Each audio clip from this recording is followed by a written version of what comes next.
ఆదిలాబాదు బిడ్డనే ఈ ప్రాంత ప్రజల పక్షాన నిలబడతాడు.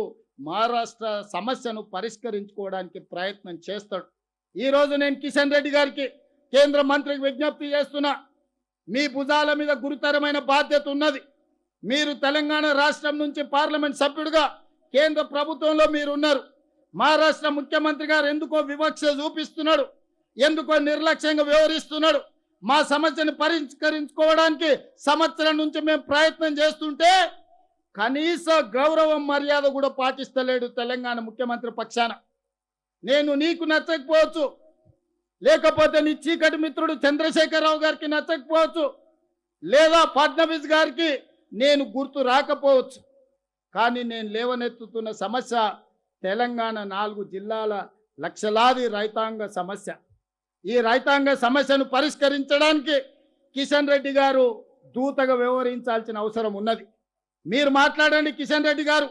నాకు బేసజాలు లేవు, నాకు పంతాలు పట్టింపులు లేవు. నేను మీ ఇంటికి వస్తా, మీతో మాట్లాడతా. మీరు నన్ను తీసుకెళ్ళండి మహారాష్ట్ర ముఖ్యమంత్రి దగ్గరికి. తక్షణమే ఈ ఆదిలాబాదు జిల్లా, కరీంనగర్ జిల్లా, నిజామాబాదు, మెదక్ వరకు ఈ గోదావరి జలాలను తరలించాలంటే తుమ్మిడిఎట్టు ప్రాజెక్టును పూర్తి చెయ్యాలి.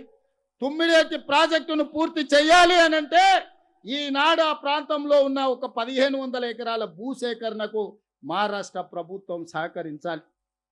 నేను అడుగుతున్న కిషన్ రెడ్డి గారిని, ఆనాడు పోలవరం ప్రాజెక్టు నిర్మాణానికి ఆంధ్రప్రదేశ్కి అడ్డంకి అవుతుందంటే తెలంగాణలో ఉన్న ఖమ్మం జిల్లాలో ఉన్న 7 మండలాలని కాదు, లక్షలాది మంది తెలంగాణ బిడ్డల్ని ఆంధ్రప్రదేశ్కు అప్పచెప్పింది మీరు కాదా?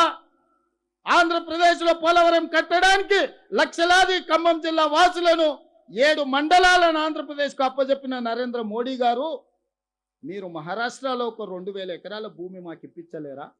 మేము ఊర్లు అడగలేదు, మేము మనుషులను అడగలేదు, అక్కడ మునుగుతున్న భూములను అడిగినాం. మీరు ఎంత అడిగితే అంత ఇస్తామని చెప్పినాం. మీడియా మిత్రులకు కూడా నేను విజ్ఞప్తి చేస్తున్నా, ఆ భూసేకరణకు సంబంధించి ఎంత ఖర్చైనా మేము ఇస్తాం. మా రైతుల కోసం మేము ఎంత ఖర్చునైనా వెనకాడకుండా ఇస్తాం. కానీ 2000 ఎకరాల మహారాష్ట్ర భూమి ముంపును ఈరోజు మహారాష్ట్ర ప్రభుత్వం ఆమోదించదనే నెపంతో ఈరోజు తుమ్మిడిఎట్టి ప్రాజెక్టును కట్టనీయడం లేదు.